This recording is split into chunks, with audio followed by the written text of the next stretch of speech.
Collector ஆஃபீஸுக்கு மனு போட்டது நான் தான். இப்போ அவன் உள்ளே இருக்கான், தலைமறைவாக வேறு ஆகிட்டானா. நியூஸில் வந்துக்கிட்டு கிடக்கு. என்ன தலைமறைவுன்னு தெரியல. மாவு கட்டு போடுறதுக்காக தலைமறைவா? போக்சோவை பற்றி தான் நான் ஏற்கனவே சொல்லியிருக்கேனே, அடுத்த வீடியோவில் சொல்கிறேன். நேரில் மட்டும் என்னை தேடி வந்தான்னு வச்சிங்களேன், லா அண்ட் ஆர்டரில் சார்லஸ் ஐயா நான் ஜெயிலுக்குள்ளே போவேன். பெருமையாக வெளியே வந்து என்ன பண்ணுவேன், வீடியோ போடுவேன். அவனால் போட முடியுமா? அவன் எங்கே வெளியே வர? ஒரு அப்பனுக்கு பிறக்காம ஒளிஞ்சு நின்று மறைஞ்சு நின்று ஒருத்தன் வீடியோ எடுத்தான் பாருங்க, அவன் எனக்கு டார்கெட்டே கிடையாது. அவன் ஒரு சாதாரண ஆள், அவன் யாருன்றது எனக்கு தெரியும். சார்லஸ் ஐயா நான் தான் கம்ப்ளைண்ட்ரு. ஃபஸ்ட்டு வந்து ஆன்லைனில் என்ன பண்ணேன், ஃபோன் பண்ணி கம்ப்ளைண்ட் கொடுத்தேன். ரெண்டாவது கலெக்டர் ஆஃபீஸுக்கு பெட்டிஷன் போட்டேன். முடிச்சுட்டு நைட்டு 11 மணிக்கு என்னமோ ஒரு வீடியோ போட்டேன்னா, ஜான் ஜெபராஜ் கைது செய்யப்படுவானான்ட்டு யாரோ ஒருத்தர் என்ன பண்ணியிருக்காங்க. யாரையுமே சாதாரணமாக நினைக்கக்கூடாதுங்க. ஓகே, என் பேரை சொல்கிற அளவுக்கு நான் சார்லஸ் ஐயானா பெரிய ஆள் இல்லையா? இப்போ ஜெயிலுக்குள்ளே கிடந்து யார் பேரெல்லாம் சொல்லுவான்? மூச்சுக்கு 300 தடவை சார்லஸ் ஐயா என் பேரை சொல்லுவான். கம்ப்ளைண்டர் யார் தெரியுமா? நான் தான். சார்லஸ் ஐயா நான் தான் கம்ப்ளைண்டர். ஃபஸ்ட்டு வந்து ஆன்லைனில் என்ன பண்ணேன், ஃபோன் பண்ணி கம்ப்ளைண்ட் கொடுத்தேன். ரெண்டாவது கலெக்டர் ஆஃபீஸுக்கு பெட்டிஷன் போட்டேன்.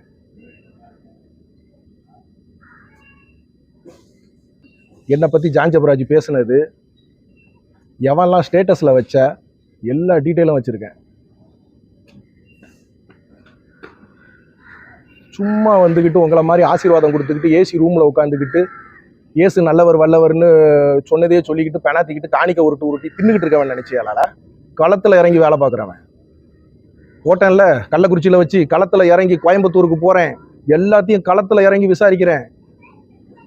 என்னை பற்றி ஏன் நீ வந்து வேலூர் மீட்டிங்கில் பேசுனேன்ட்டு எவன்லாம் ஜீசஸ் ரெடீம்ஸ் மூலமாக என்னை ஃபாலோ பண்ணி ஒரு வீடியோ எடுத்தாங்களே, அந்த வீடியோவை ஸ்டேட்டஸில் வச்சவன், அதை குரூப்பில் ஷேர் பண்ண எல்லாம் பாஸ்டர்மார், எல்லாரோட டீட்டெயிலும் என்ன பண்ணியிருக்கேன்.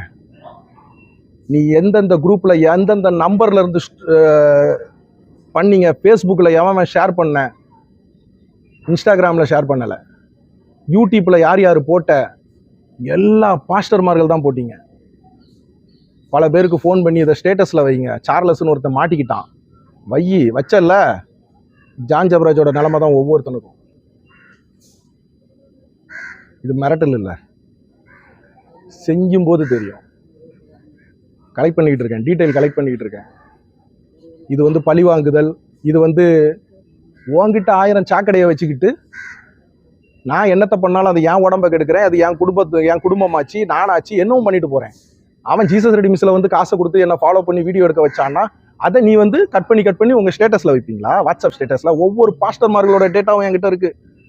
அன்னைக்கு ஸ்டேட்டஸில் வச்சவன் ஒவ்வொருத்தனும் களத்தில் இறங்கியிருக்கேன்டா, களத்தில் இறங்கி இப்போ கூட நான் எங்கே இருக்கேன்னு நினைக்கிறேன். அதை ஸ்டேட்டஸில் வச்சான் பாருங்க, பல குரூப்பில் ஷேர் பண்ணாம பாருங்க. அந்த பாஸ்டர் ஒருத்தன் வீட்டு வாசலில் தான் நின்று என்ன பண்ணிக்கிட்டு இருக்கேன். இதே மாதிரி 150க்கு மேலே உள்ள பாஸ்டர்மார்கள் டேட்டா எடுத்திருக்கேன். சென்னையில் ஆரம்பித்து கன்னியாகுமரி வர நேரில் போய் உன்னை பற்றி ஒவ்வொருத்தனை பற்றி விசாரித்து அடுத்தடுத்த வீடியோக்கள் வரக்கூடாதுன்னு நினச்சேன்னா என்னென்ன தில்லுமுள்ளு ஆண்டவராகிய இயேசு கிறிஸ்து பேரை சொல்லி பண்ணிக்கிட்டு இருக்கியோ, போலியான தீர்க்க தரிசனம் ஆகட்டும், அந்நிய பாஷை ஆகட்டும், காணிக்கை டைரெக்டாக கேளு. பணம் வேணும்னு காணிக்கையே கேளு. என்ன மோகன் சிலாசரசன் ஜெயிலுக்குள்ளே வைக்கும்போது நானே தானே கேட்டேன், எனக்கு பணம் போட்டு கொடுங்க, எனக்கு பரோட்டா சாப்பிடணும், பெட்ரோல் போடணும். அந்த மாதிரி ஓப்பனாக கேளு.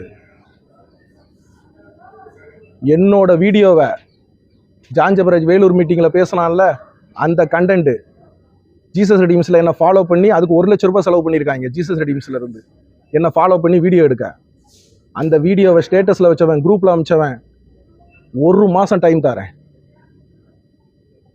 ஆண்டவராகிய இயேசு கிறிஸ்துக்கிட்ட முழங்கால் போட்டு கண்ணீர் வடித்து ஜெபம் பண்ணி அழுது 1 மாதம் கழித்து உன் ஊழியத்தை ஸ்டார்ட் பண்ணு. இப்போ நான் எல்லா பாஸ்டர்களையும் தேடி போக வேண்டாம். அதை ஸ்டேட்டஸில் வச்சவன், என்னோட இது மாட்டிக்கிச்சு, சார்லஸ் மாட்டிக்கிட்டான், பல பேருக்கு நீ ஷேர் பண்ணவன், அந்த குரூப்பில் ஷேர் பண்ணவன் அவன் நம்பரு அந்த 150 பேர் போதும். நீ 150 பேர் என்ன பண்ணு, ஒரு மாதம் ஊழியத்தை விட்டுறணும். நான் இப்போமே சொல்கிறேன், நீ என்ன சர்ச் மினிஸ்ட்ரி வச்சிரு, இல்லை பெந்தேகோஸ்தே கூடுகை, இண்டிவிஜுவல் சபை, இல்லை ஸ்தாபன சபை. ஸ்தாபன சபையிலேருந்து யாருமே அந்த மாதிரி ஷேர் பண்ணலை, எல்லாம் பெந்தேகோஸ்தே பாஸ்டர்கள். நான் மோகன்சியை பேசிக்கிட்டு கிடக்கேன், பணக்கார ஊழியக்காரரை பேசிக்கிட்டு இருக்கேன், பால்த்து நகரன் ஐயாவை பேசுகிறேன்னா உனக்கு என்ன வந்துச்சு? என் வீடியோவை நீ ஷேர் பண்ணிக்கிட்டு நான் என்ன ஏதாவது ஒரு வீடியோவில் நான் என்ன பரிசுத்தவான்னு சொல்லியிருக்கேனா? நான் பணியார வாழ்க்கையில் வாழ்கிறேன், நான் ரட்சிக்கப்பட்டவன், நான் அபிஷேகம் வரம் பெற்றவன், நான் அந்நிய பாஷை பேசுகிறவன், நான் திருச்சபைக்கு லேட்டாக போகிற கடைசி பெஞ்சில் உட்காந்துருக்க சாதாரண விசுவாசின்னு என்ன நானே அடையாளப்படுத்திக்கிட்டு இருக்கேன். ஏதாவது ஒரு வீடியோவில் நான் பயங்கர யோக்கியா, நான் பயங்கரமான ஆள், சினிமா பாட்டு பாடிக்கிட்டு இருந்தோம்ல. 2 வீடியோக்கு முன்னாடி கூட சினிமா பார்த்தேன்ட்டு என்ன பண்ணேன், ஆஃபீஸர் ஆன் டியூட்டின்னு ஒரு படம் பார்த்தேன், மலையாள டப்பிங்கு நல்லா இருந்துச்சு. டிராகன் ஒரு படம் பார்த்தேன். இப்படி சொல்லிக்கிட்டு இருக்க என்ன நீ வந்து அயோக்கியன்னு காமிச்சு நீங்கள் நல்லவன்னு பேர் எடுக்கணும்ல. எவன் வச்சியோ உனக்கு தெரியும். அந்த வீடியோ நீ கட்டாயம் பார்த்துக்கிட்டு இருப்ப. ஜான்ஜபராஜ பண்ண மாதிரி என்ன பண்ணிடுவேன், ஜான்ஜபராஜ முழுக்க முழுக்க அவனோட அந்த எல்லாத்தையும் நோண்டி எடுத்து களத்தில் இறங்கி பண்ணது சார்லஸ் ஆகிய நான் தான். கம்ப்ளைண்டர் நான் தான். கலெக்டர் ஆஃபீஸுக்கு மனு போட்டது நான் தான். இப்போ அவன் உள்ளே இருக்கான், தலைமறைவாக வேற ஆயிட்டானா. நியூஸில் வந்துக்கிட்டு கிடக்கு. என்ன தலைமறைவுன்னு தெரியல. மாவு கட்டு போடுறதுக்காக தலைமறைவா? போக்சோவை பற்றி தான் நான் ஏற்கனவே சொல்லியிருக்கேனே, அடுத்த வீடியோவில் சொல்கிறேன். போக்சோவில் போனால் என்னென்ன நடக்கும்னு நான் ஏற்கனவே ஒரு வீடியோவில் சொன்னேன் இல்லை. மாவு கட்டுக்காக தலைமறைவா, இல்லைன்னா சார்லஸ் ஆகிய என்ன தேடி வரானா? வரட்டும். சின்ன பிள்ளைகள் நான் ஏற்கனவே ஒரு வீடியோவில் சொன்னேன், எனக்கு ஆண்டவராகிய இயேசு கிறிஸ்து 3 பிள்ளைகளை கொடுத்தாப்புல. அதில் ஒரு புள்ள அபார்ஷன் ஆயிடுச்சு. அந்த புள்ள ஆம்பளை பிள்ளையா பொம்பளை பிள்ளையா தெரியாது. ரெண்டாவது அது 3 மாசத்துல அபார்ஷன் ஆயிடுச்சு. ரெண்டாவது பையன், இப்போ இருக்கிற பையன். இந்த பையனுக்கு அப்புறமா 4 வருஷம் கழிச்சு ஒரு புள்ள. அந்த பிள்ளைக்கு 6 மாசம் கழிச்சு அபார்ஷன் ஆச்சு. 6 மாசத்துல என் மனைவிக்கு அபார்ஷன் ஆச்சு. அந்த புள்ள பொம்பளை பிள்ளை. அந்த புள்ள பொம்பளை பிள்ளை எனக்கு நல்லா தெரியும். இந்த வீடியோவை பார்த்துக்கிட்டு இருக்க ஒவ்வொரு பொம்பளை பிள்ளையும் எனக்கு பொம்பளை பிள்ளை கிடையாது, எனக்கு ஒரே ஒரு பையன் தான். எப்படி அம்மா அப்பா இல்லாதவங்க எல்லாம் ஊரில் இருக்கிற அம்மா அப்பாலாம் என் அம்மா அப்பான்னு சொல்கிறாங்களோ, அந்த மாதிரி எனக்கு பொம்பளை பிள்ளை இல்லாததுனால இப்போ அந்த பிள்ளைக்கு, என் பையனுக்கு இப்போ 18 வயசு, அந்த பிள்ளை இருந்திருந்தா இப்போ 14 வயசு. இவன் 14 வயசு பிள்ளைய தான் என்ன பண்ணியிருக்கான். அதுக்காக தான் இறங்கினேன். என் பிள்ளை மாதிரி, என் பொம்பளை பிள்ளை மாதிரி ஆண்டவராகிய இயேசு கிறிஸ்து ஒருவேளை எனக்கு அந்த பிள்ளைய கொடுத்துருந்தா, அந்த பிள்ளை என் பிள்ளை நேரில் வரட்டும், தலைமறைவாகி என்னை தேடி வரட்டும். லா அண்ட் ஆர்டரில் சார்லஸ் ஆகிய நான் ஜெயிலுக்குள்ளே போகிறேன். அவனை மாதிரி 1000 பேர் வருவாங்க. ஆனால் அதை எவெல்லாம் ஷேர் பண்ணியோ, யாரெல்லாம் வாட்ஸ்அப்பில் ஸ்டேட்டஸில் வச்சியோ, எல்லா ஸ்க்ரீன்ஷாட்டும் எடுத்து வச்சுருக்கேன். எல்லார் நம்பரும் என்கிட்ட இருக்குது. நீங்கள் வாட்ஸ்அப்பில் குரூப்பில் ஷேர் பண்ண உங்கள் நம்பரை எல்லாரும் எனக்கு அனுப்பிச்சிட்டாங்க. நான் இருந்த குரூப்லேயும் நீங்கள் அனுப்பிச்சி விட்டீங்க.